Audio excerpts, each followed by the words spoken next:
Welcome to this special edition of The Point with me, Li Xin, on Chinese New Year.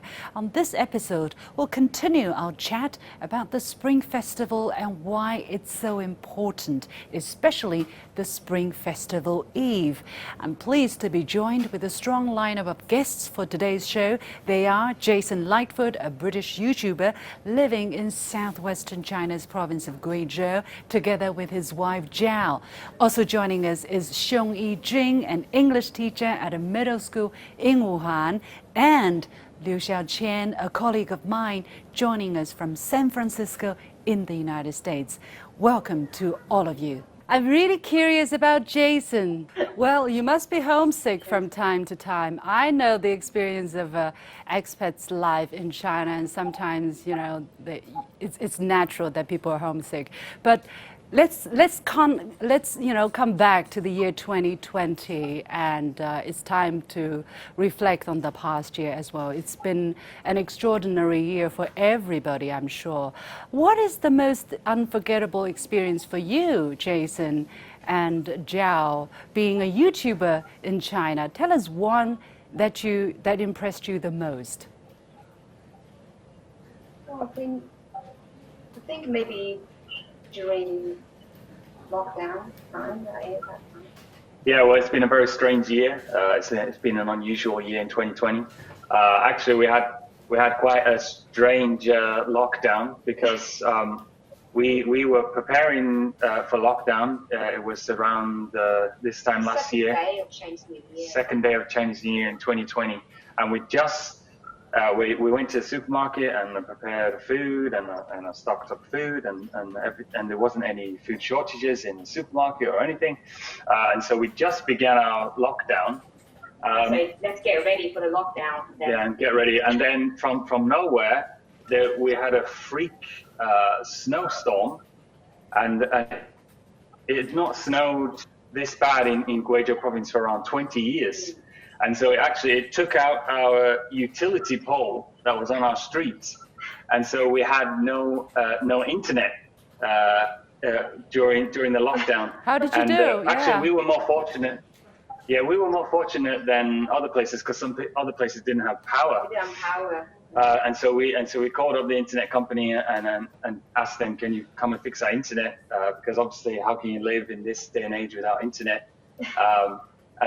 But then they told us that they were really busy because some parts of the town, some remote parts of the town, they didn't have power, and so they had to sort them out first so that they could, because they needed to communicate with them and update them on the virus. And so we were kind of not much as a priority because they just needed to fix our internet. Mm-hmm. And so eventually, after 11 days without any internet and in lockdown, they came and fixed our internet. But fortunately, during that time, because before the lockdown, Zhao wasn't that good at cooking, and so she had these 11 days to improve her cooking skills. And actually, she became quite a good chef during this time. And we both of us actually gained quite a lot of weight. You got nothing else to do.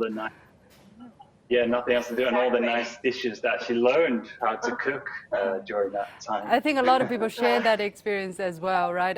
Personally, I have also done so much more cooking and fell in love with that. But YIJUN, if I asked you to recall one moment that's most unforgettable, either happy or sad, you decide, what would it be?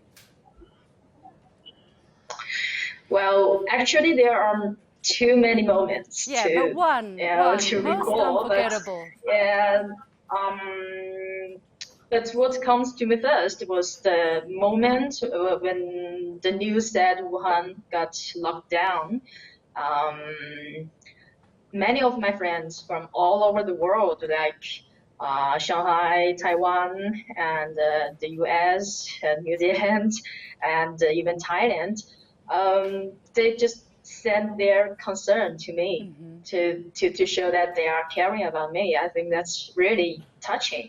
And you know what, the neighborhood of mine just got really united. So for many times, some neighbors said, could someone just give me some ginger or something? Many people just with a hand the thing they need on the doorknob, and then we just left. So you can see many things, many bags, plastic bags hanging on the knob. I think that's really touching. Yeah. Yeah. What does that tell you? Why was that most unforgettable? Were you thinking that people maybe would not respond to each other's needs so much, or that it was an extraordinary disaster that brings out extraordinary humanity in moments like this? Right. Yeah, because people living in the city, sometimes we feel distant. Just I didn't know what my neighbors looked like before the pandemic. I never talked to them, but in the very hot time, and during the very hot time, people just help each other, and maybe we were barely strangers, but we got united. So yeah, I think that's the strength, that's the power of humanity. As Jason mentioned, when there was a total blackout, it was very difficult. How did it feel when Wuhan was basically in some kind of a blackout? You can't leave the city, you can't leave the home for a while, and you can't really have any physical contact with the rest of the world. How did it feel? What supported you to get over that, you personally? Well, at the very beginning, I kind of felt puzzled. I've never experienced something or heard of something like a lockdown of a whole city. So, Wuhan is a large city with more than 11 million people. It's always overcrowded. But during that time, when you saw the street, it was empty all the time. So it feels just very weird and maybe lonely and sometimes helpless. And there are people who got infected. They were crying for help, and maybe some of them are dying. So at that time, it was like the darkest hour of the whole city. But later, when we just stay at home. But actually, I kind of like staying at home alone because I got fully control of my own time. As a head teacher, I seldom have time for myself. So I'm recording this from in my office. So I was really busy the whole year. So the pandemic, on the other hand, gave me some freedom to look inside myself, to rethink, and to think about what I can do for others. So I spent much time thinking about what I could do, what my responsibility was. So after some time, I applied for volunteering. For the volunteers. Twice. But every time I wasn't picked up. Why not? I don't know. There are Why too not?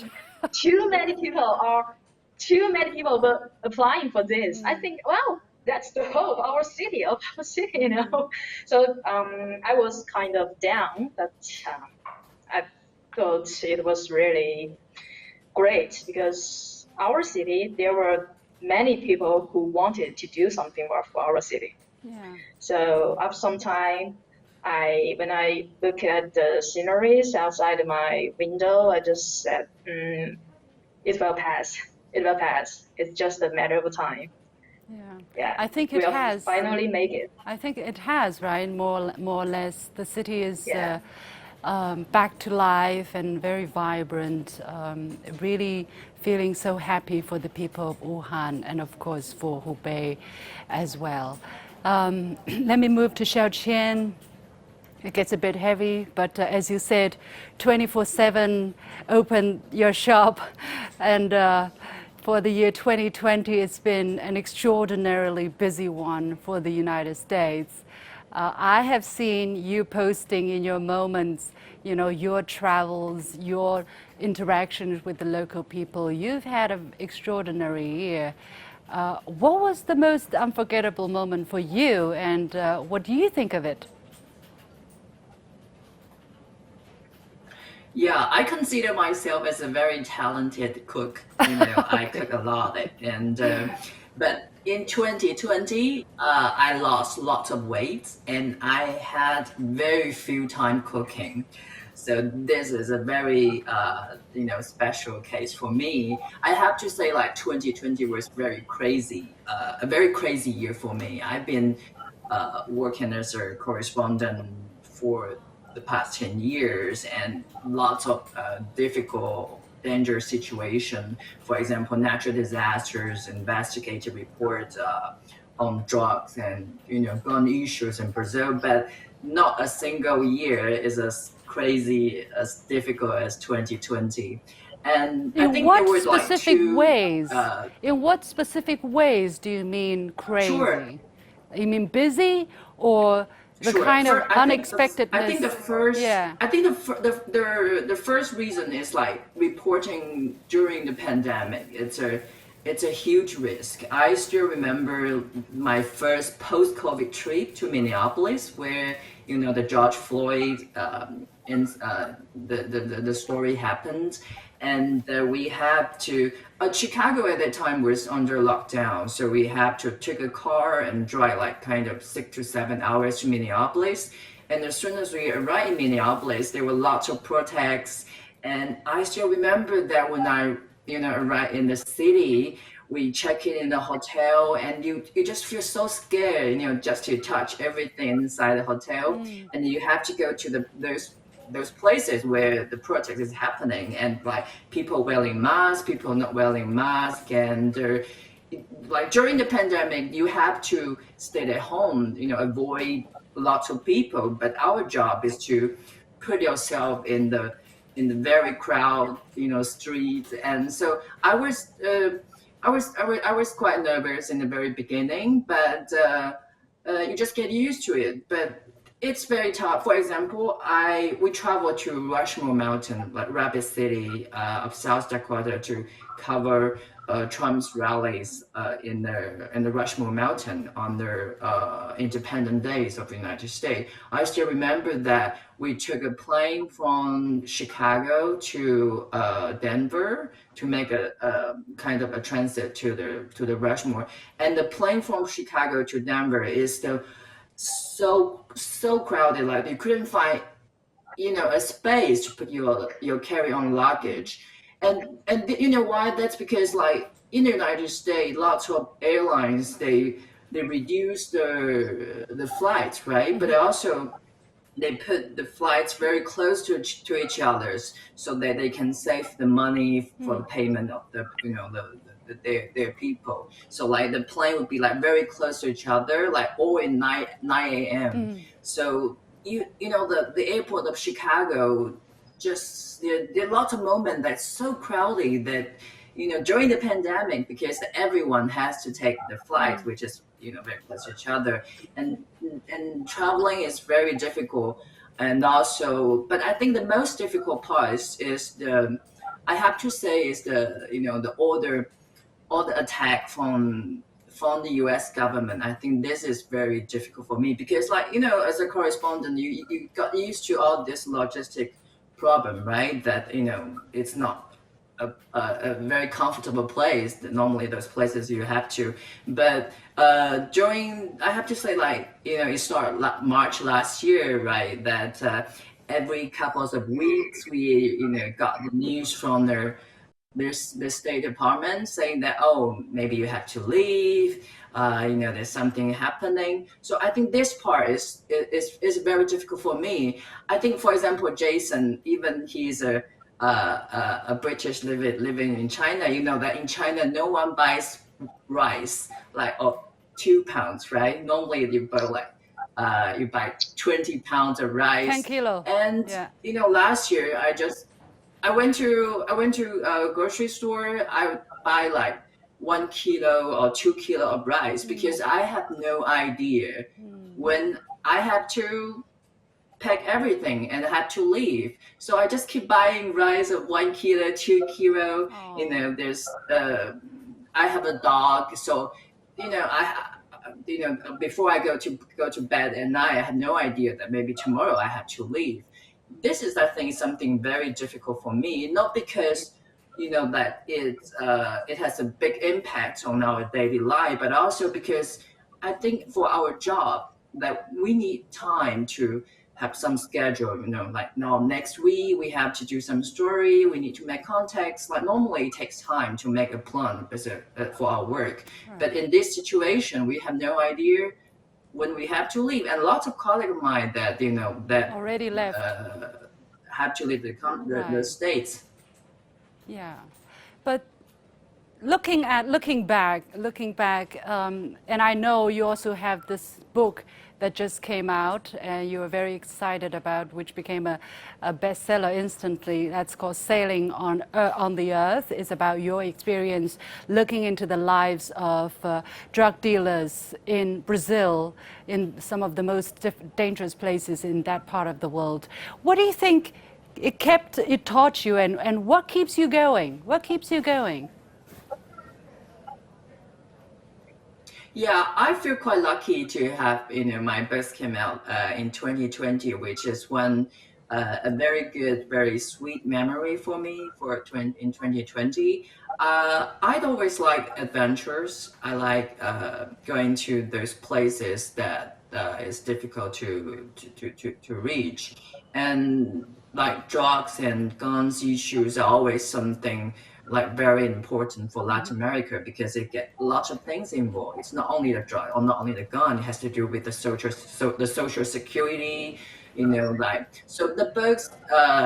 There's a big part of it is like about my adventures, like my journey in Brazil and also other countries like Colombia, Paraguay and Peru, but also that I try to understand the situation like in a more profound way, that I try to find out like what policies the different Brazilian government makes in the past decades that contributes to this problem. So that's something that keep me going. It's I want to know why I want to go to those places, and it's also especially that during this very special time that like people get the information from the internet, and lots of so-called like internet journalists, right? They make like investigative reports, with the help of the books, or it's maybe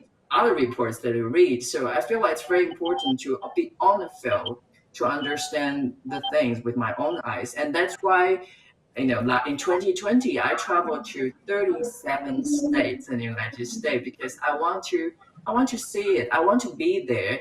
And it's very easy nowadays to write the reports, reading New York Times, and you say, oh, or reading other newspaper, getting their story from there. And it's a very practical and very cheap way, right? You don't spend money, you just get it. Yeah. But I think it's very important still for journalists to be there. So it is really important not just to be on site, see for yourself, and then relate that information to the people in China and also to the people in different parts of the world about what you see about the United States. Now, I'm going to now give each and every one of you the opportunity to be a journalist for 5 seconds.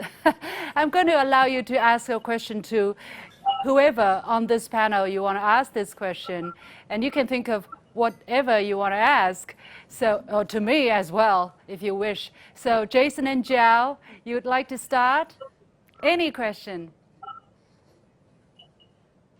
Yeah, Jiao, you go ahead. I want to ask XIAOQIAN, because you're based in America. So we went there last year, but it wasn't like what we imagined. It was the first time travel to America. And I just want to know that because all the news from America is from news. So is that all right, or Is he just happy or sad? Just want to know. I mean, So is America all right? You're asking. yeah. Yeah. Xiaoqian. All right, in what way? The COVID-19, all the things. So you're asking like if the pandemic here is how is the pandemic here? Yeah, exactly.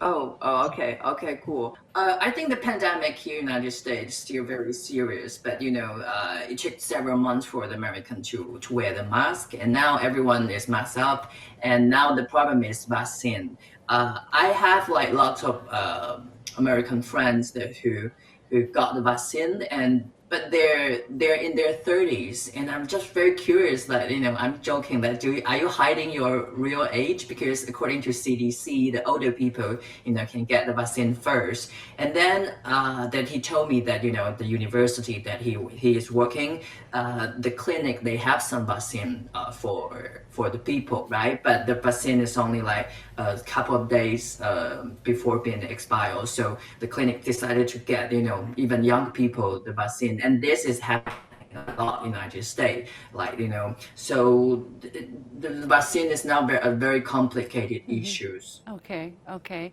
Do you want me to answer more, or that's it? Is Zhao satisfied with the answer?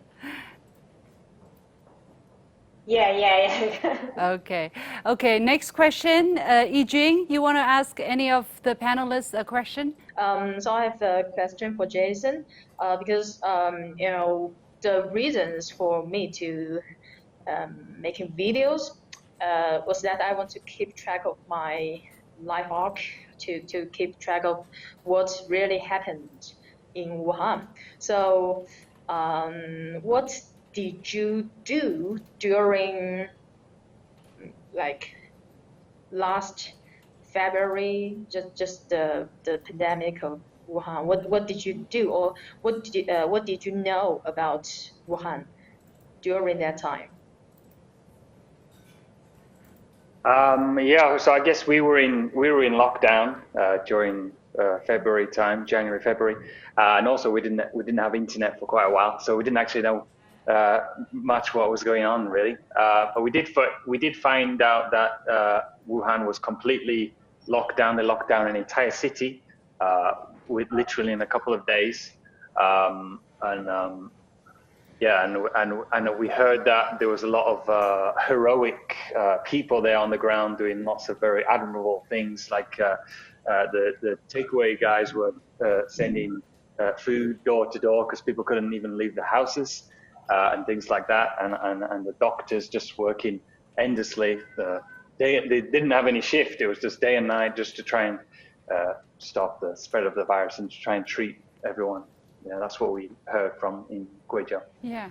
Xiaoqian? Yeah, thank you for your answers. Yeah, thank you. Xiaoqian? Yeah, my question is, I want to ask YIJUN.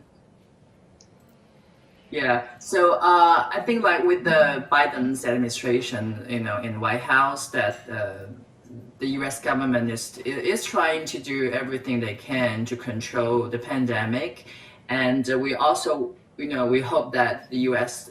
Can recover from this pandemic as quickly as possible also. And any message from Wuhan to them? Well, first of all, wear masks. I think that's the most important thing, because everybody on the streets in Wuhan, we wear masks. I think it's really helped a lot to prevent the virus from spreading. So I can say Wuhan is now one of the most one of the safest city in the world. I think, yeah, I think that's because we wear masks. So